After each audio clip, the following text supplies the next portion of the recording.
inicia la producción in útero. Como no tiene médula ósea, ¿dónde está situada la médula ósea? Está situada en los huesos largos. ¿Ok? Vayan anotando. La médula ósea se encuentra ubicada en los huesos largos, como el fémur, como el esternón, como la pelvis. El hueso ilíaco contiene gran cantidad de médula y ella es la que se encarga de iniciar la hematopoiesis. ¿De acuerdo, muchachos? Entonces, hematopoiesis en el bebé, ¿dónde se producen los elementos de la sangre? Pregunta de examen. Vayan anotando y subrayando. Y en el adulto, ya cuando nace y comienza a madurar todo el sistema, lo hace a nivel de los huesos largos que contienen la médula ósea. Pero muchachos, ¿qué necesita el hueso para producir buenos elementos de sangre? Primero, el hueso está constituido por un sistema en la médula que necesita una buena circulación. Ya lo vamos a ver ahorita en la imagen. Imagínense ustedes por lo menos el hueso del fémur largo, en el centro lo que llamamos tuétano, ahí está la médula ósea. Y esa médula ósea dentro del hueso necesita un aporte sanguíneo y necesita, Carol, ya está la pantalla.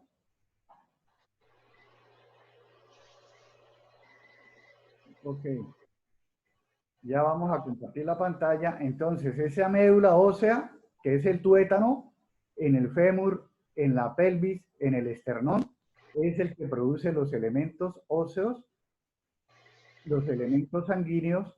El hueso está constituido por trabéculas y por osteoblastos. Entonces,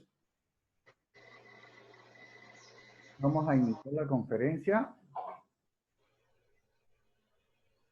Por favor, Caro, me colocas el inicio. Ya están viendo ustedes, muchachos, ahí están viendo lo que ya les decía, que es el proceso de formación, desarrollo y maduración de los elementos de la sangre a partir de un precursor común. Ese precursor común es lo que se llama célula totipotencial. Esa célula totipotencial está ubicada en la médula. Es la célula madre. Esa célula madre es la que se encarga de iniciar todo el proceso de maduración de nuestros elementos sanguíneos. ¿De acuerdo?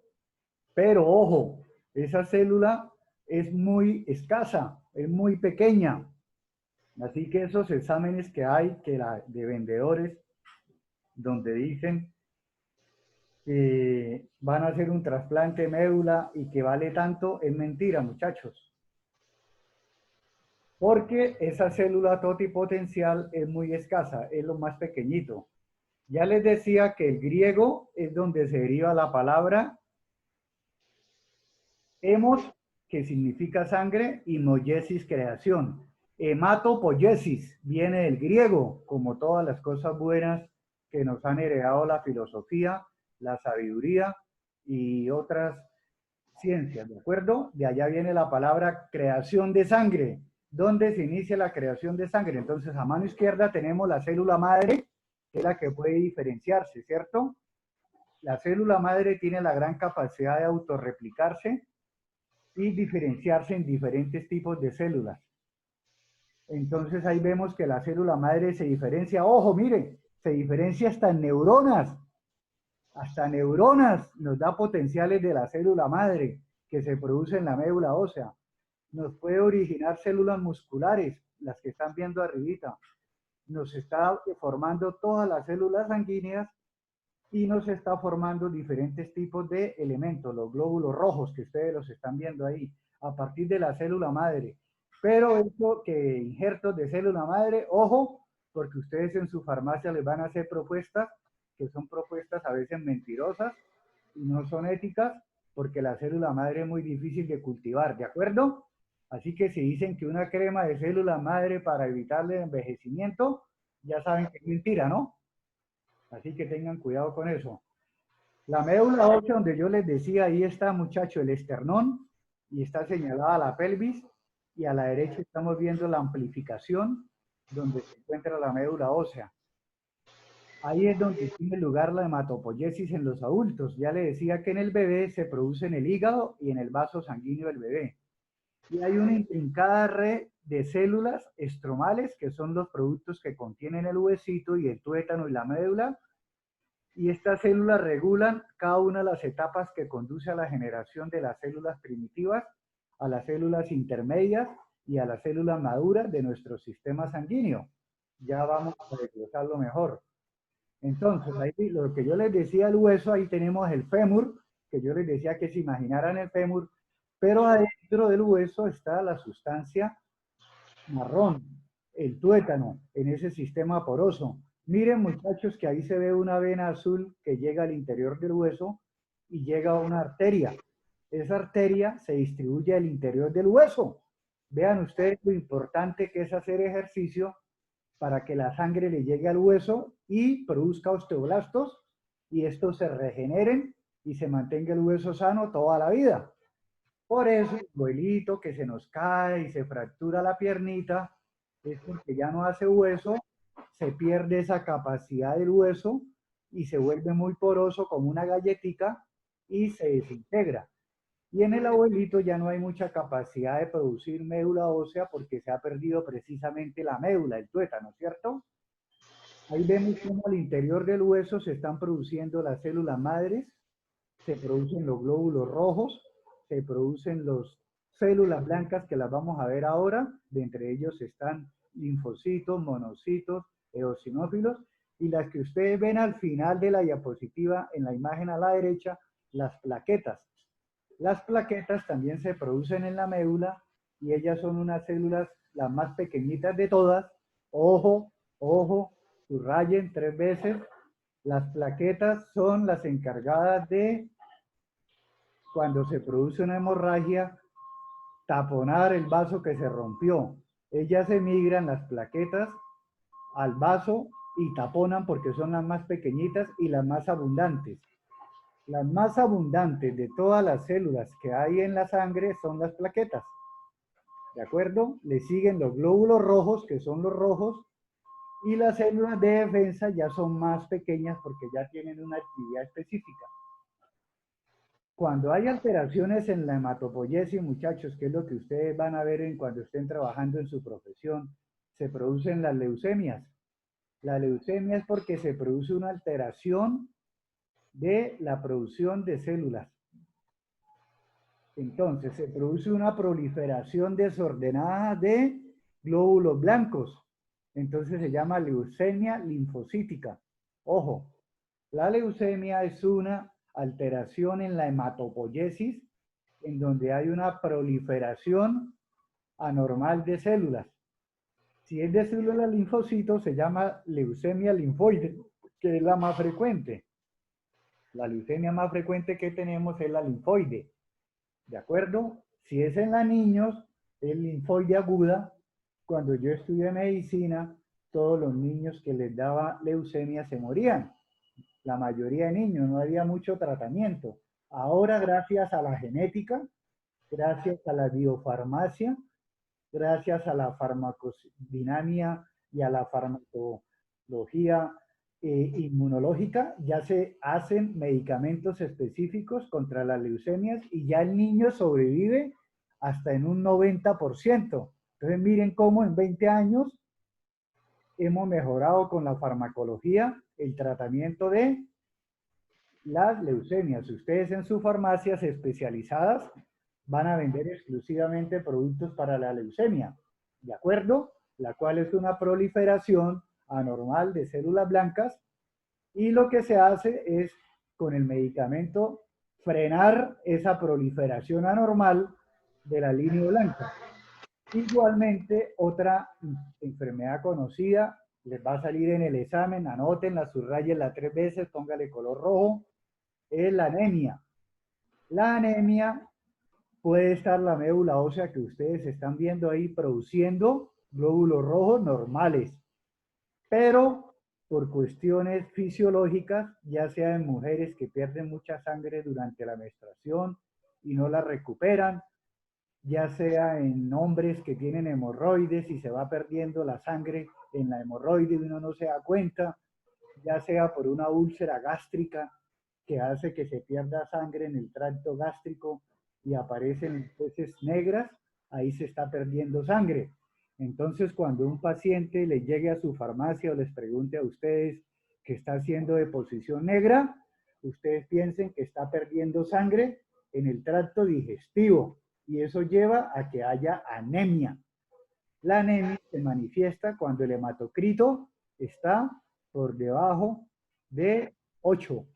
El hematocrito es lo que le van a llevar a ustedes en el examen de sangre. Ahí salen. Hematocrito es la concentración de glóbulos rojos. Normal en mujeres de 10 a 13 y en hombre normal de 12 a 16. Los hombres tenemos un poquito más de reserva de glóbulos rojos y las mujeres un poco menos. Por eso las mujeres tienen que suplir su dieta con buenas carnes rojas que tengan concentrado de hierro para evitar la anemia, ¿de acuerdo? La anemia es el déficit de hemoglobina, ¿ok? Entonces ya saben lo que es la anemia. Y hay una farmacología muy inmensa en su farmacia para tratar las anemias. Están los concentrados de, de hierro, están hierros polivalentes, están hierros que se ingieren por vía oral, están hierros que se ingieren por vía intramuscular. Hay que tener en cuenta con esos preparados intramusculares, ustedes les tienen que explicar al paciente porque ellos producen a veces un tatuaje y el paciente después le va a reclamar por el tatuaje. O sea, tú lo curas de la anemia, pero el paciente le va a reclamar por el tatuaje. Y en los casos graves se puede administrar hierro endovenoso, pero es peligroso. ¿Ok?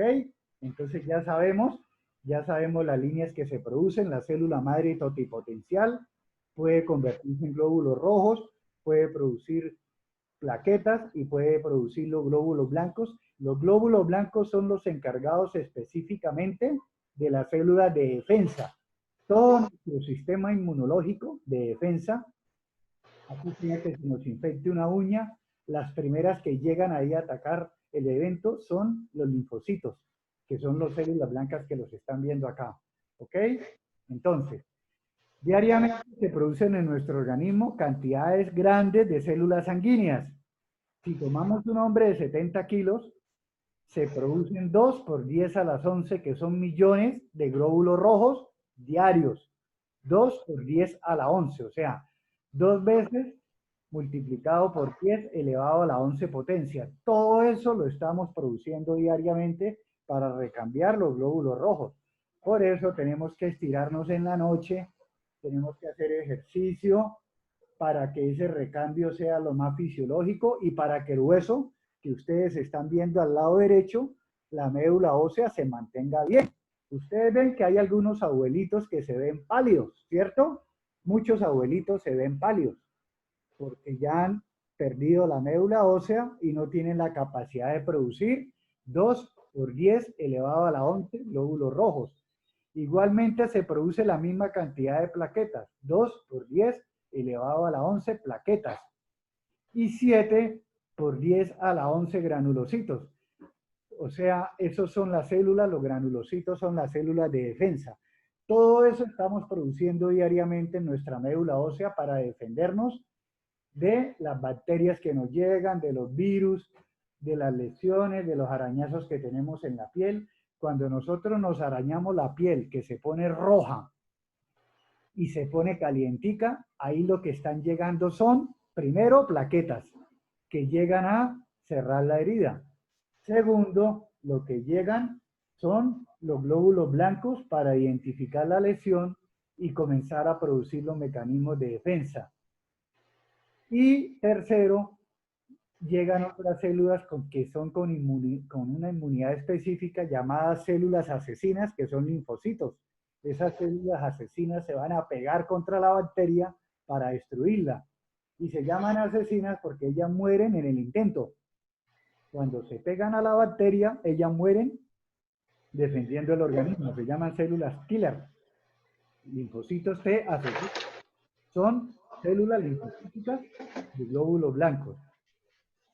Ahí vemos una médula donde se produce el recambio, donde se produce todas las células que estamos viendo, los linfocitos, los eritroides, las plaquetas. Y vean ustedes que la médula también, para producir, muchachos, los glóbulos rojos necesitan que a la médula le lleguen depósitos de hierro.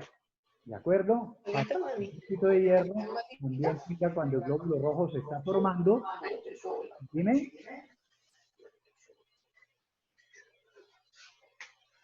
Sí. En el proceso ya de expansión de las células. ¿Quieres la sala?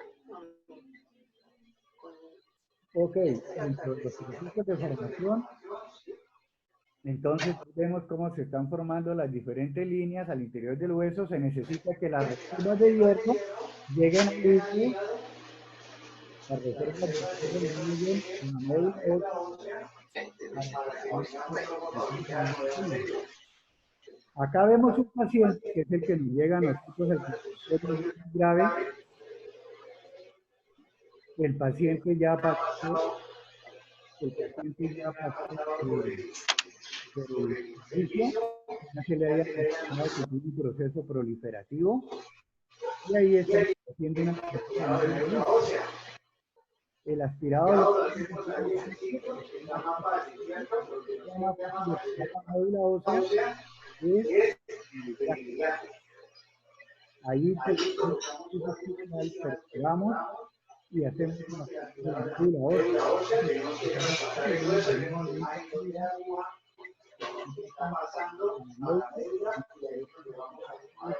Para hacer el diagnóstico, ¿de acuerdo? Entonces, ¿cómo gracias a diferentes... Profe, perdón, profe, no se le escucha bien, se escucha como un eco.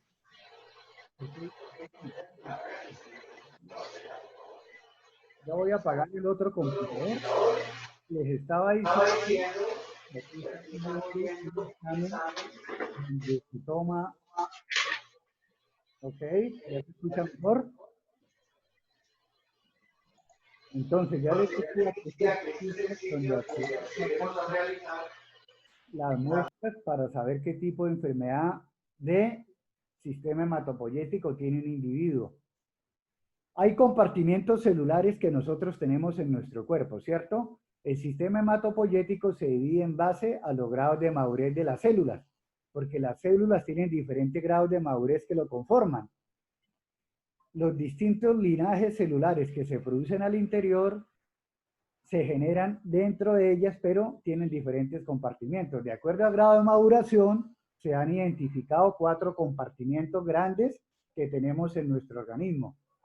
El primero corresponde a la célula más primitiva, llamadas células troncales hematopoyéticas, o célula madre. Entonces coloquen 4 compartimentos. 1, células troncales. Las células hematopoyéticas son capaces de autorrenovarse ellas mismas para que las hijas conserven las propiedades de las células madres y son multipotenciales porque pueden dar origen a distintos linajes de sangre, incluso neuronas. Esa es la capacidad que tiene este sistema, ¿de acuerdo? Las células hematopoyéticas. ¿Carol? Las células troncales son las más poquiticas. Miren que es el 0,01 del total que tenemos en nuestro organismo. ¿Carol? Está pendiente porque dice que ya se va a acabar lo de Zoom para que por favor me le coloques una larga. Entonces, el segundo compartimento, células progenitoras, ya se han diferenciado en células progenitoras hematopoyéticas, ya han perdido la capacidad de autorrenovarse, pero conservan el potencial proliferativo. Estas pueden ser multipotenciales o pueden estar restringidos a 2, ser biopotenciales o a un solo linaje, monopotenciales, nos van a formar solo glóbulos rojos. Las células progenitoras hematopoyéticas constituyen el segundo compartimento del sistema hematopoyético. Vea que sigue siendo poquito, porque son las que se están produciendo, es el 0,5 del total de la sangre que tenemos. ¿De acuerdo? Estas dan lugar a células precursoras reconocibles por la morfología, que ya es el tercer compartimento. Ya es cuando nos toman la sangre en la vena y ya son células que vamos a reconocer, ¿de acuerdo? Siguen siendo inmaduras porque son por lo menos linfocitos inmaduros, glóbulos rojos inmaduros, pero se pueden identificar en la médula ósea, los especialistas en bacteriología las identifican para que vean cómo está el tercer compartimiento. Las células precursores constituyen la gran mayoría de las células de la médula ósea. Ojo, ya los abuelitos no tienen muchas células precursoras, entonces en nosotros los jóvenes, la mayoría de células son precursoras. Más del 90% de las células hematopoyéticas son células precursoras, ¿de acuerdo? Acá vemos toda la gama que ustedes ven en el microscopio, que es cuando nosotros hacíamos el examen y nos preguntaban esas formas que eran tan complejas. Vean, lo que más se ven son glóbulos rojos, es lo que más hay. ¿Sí ven? Lo que se ve abajo como una arenita y dice plaquetas, es lo que más abunda. Ya lo otro, eosinófilo, basófilo, monocito, linfocito, monocito y el eosinófilo, todos ellos son glóbulos blancos. ¿De acuerdo? Y los neutrófilos son células blancas que llegan al sitio donde está la infección para defendernos. ¿De acuerdo? Entonces, glóbulos rojos, serie roja, plaquetas, y la serie blanca, que están linfocitos, monocitos, basófilos y eosinófilos. Ojo, pregunta de examen. El eosinófilo, que es el que están viendo arriba, es el que más se altera cuando tenemos parásitos. Entonces, Robinson, que trabaja en Barranca, que le va a llegar un paciente de Yarima que vive en una vereda y le va a mostrar el examen. Robinson, por respeto al paciente, así no entienda mucho el examen, usted tiene que agarrar el examen, Robinson, y leerlo para que el paciente vea que usted lo está entendiendo, así no lo entienda, hermano. Pero usted va a ver que hay muchos eosinófilos. Los eosinófilos son normales hasta 3 en el examen de sangre que le muestran a uno. Pero como el paciente viene de Yarima, trabaja en el campo, trabaja descalzo, se contamina de parásitos, él tiene los eosinófilos en 18. ¿De acuerdo? Y ahí hay una flechita al lado que dice están aumentados. Entonces usted ya sabe, Robinson, en Barranca, que el paciente tiene infestación por parásitos, porque tiene los eosinófilos aumentados, ¿de acuerdo? Apréndase en eso, porque ustedes lo van a ver en su vida práctica, muchachos. Eosinófilos, parásitos. Y los linfocitos son los que nos defienden cuando hay las infecciones, ¿ok? Glóbulos rojos y glóbulos blancos. Ya con eso es suficiente. El examen que les voy a hacer es muy sencillo. Acá estoy lo que les estoy diciendo, los linajes se dividen en dos grandes grupos, mieloides y linfoides. Dentro de la serie blanca, los mieloides son los que van a originar el eosinófilo, el basófilo, el monocito, ¿de acuerdo? El neutrófilo, que era el que estábamos viendo, y linfoides va a producir linfocitos. ¿Por qué se llama linfocitos, muchachos? Porque inicialmente se producían en el timo. Entonces hay linfocitos T que eran producidos en el timo de los niños y ya en adultos no tenemos timo, pero los linfocitos se siguen produciendo porque son los que nos defienden. Entonces, la serie mieloide produce neutrófilos, eosinófilos, basófilos, monocitos, todo de defensa. Y la serie linfoide produce linfocitos B y linfocitos T. Ahí estamos. Eso es todo lo que yo quiero que a ustedes les quede claro, que sepan que hay. Las primeras comprenden los granulocitos, o sea, los mieloides, que era lo que les decía, el neutrófilo, el basófilo y el eosinófilo, monocito y los trombocitos. Mientras que las segundas comprenden a los linfocitos T y a las células T asesinas. Entonces, volvamos y lo vemos acá. Los linfocitos que estamos viendo al extremo derecho, arriba y abajo, el linfocito T y B pertenece a la serie linfoide y el resto pertenece a los granulocitos, ¿ok? Eosinófilo, basófilo, monocito, incluso los eritrocitos y los neutrófilos, que son los neutrófilos, son los primeros que llegan cuando hay una herida, son los primeros que llegan a defendernos. Acá vemos lo mismo, todas las series que se producen, pero ya sabemos que La serie blanca se divide en linfoide y mieloide. Las mieloides son producidas a través de un proceso conocido como mielopoiesis. Ya sabemos la palabra poiesis, que significa generación, viene del griego. Mientras que el linfoide es resultado de linfopoiesis. Entonces, linfopoiesis produce linfoides. Mielopoiesis produce granulocitos. Al igual que toda la hematopoiesis, la mielopoiesis tiene lugar dentro de la médula ósea, donde las células troncales hematopoyéticas dan lugar a los progenitores comunes. Ya lo habíamos visto. Son unas células con alta capacidad proliferativa y por lo tanto están activas en el ciclo celular, pero ya no tienen la capacidad de renovarse. Ya ellas se van a diferenciar, van a madurar y salen a atacar, pero ya no se renuevan porque la célula madre quedó dentro de la médula. Acá tenemos, muchachos, el genoma, ¿cierto? El genoma que fue descubierto hace poco, digo hace poco, hace unos 15 años, el genoma que es de todos nosotros los humanos, el que nos da las características de cada uno, el color de los ojos, la forma del pelo, la estatura, todo eso del genoma es el que determina toda nuestra morfología de sangre y es a la vez el genoma el que va a sentenciar qué niño va a producir leucemia, ¿de acuerdo? Todos los procesos de la sangre son controlados por programas genéticos, donde hay genes que mantienen la capacidad de autorrenovación y son los que se van a apagar para que ya los genes que regulan la diferenciación se enciendan. Entonces veamos cómo el genoma es importante porque él está muy activo para apagar genes, para evitar que la autorrenovación siga, porque si esa autorrenovación no se apaga, nos va a producir una leucemia. Y los genes que se tienen que encender son los genes que regulan nuestro volumen de glóbulos rojos. Entonces ya nos metemos acá en el cuento de los genes, que son los que determinan la proliferación de leucemias. Unos se apagan y los otros se encienden, ¿ok? Para que les quede claro, porque yo sé que muchos de ustedes van a seguir estudiando en un futuro farmacogenética, ¿de acuerdo? Va a ser el futuro de la farmacología. Los progenitores eritroides, que son los glóbulos rojos que vemos en el frotis de sangre ahí al microscopio, han demostrado que tienen diferente potencial proliferativo. Los progenitores eritroides más primitivos son denominados unidades formadoras de brotes eritroides. Eso no se lo aprendan. Simplemente les quiero decir que hay diferentes brotes. Están las unidades formadoras de los brotes del inglés, BFV, ahí se lo nombro porque yo sé que de los 20 muchachos que tengo en el grupo, 5 me van a estudiar farmacogenética. Se van a ir para el extranjero a estudiarme eso.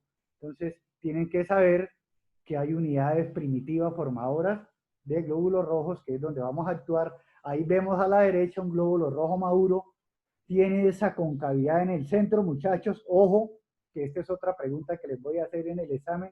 El glóbulo rojo no tiene núcleo. Él se forma y cuando se forma no tiene núcleo, por eso se ve cóncavo. Porque precisamente el glóbulo rojo es el que lleva la hemoglobina. Y la hemoglobina transporta 4 moléculas de oxígeno. Vuelvo y lo repito, el glóbulo rojo no tiene núcleo, porque él es el encargado de transportar la hemoglobina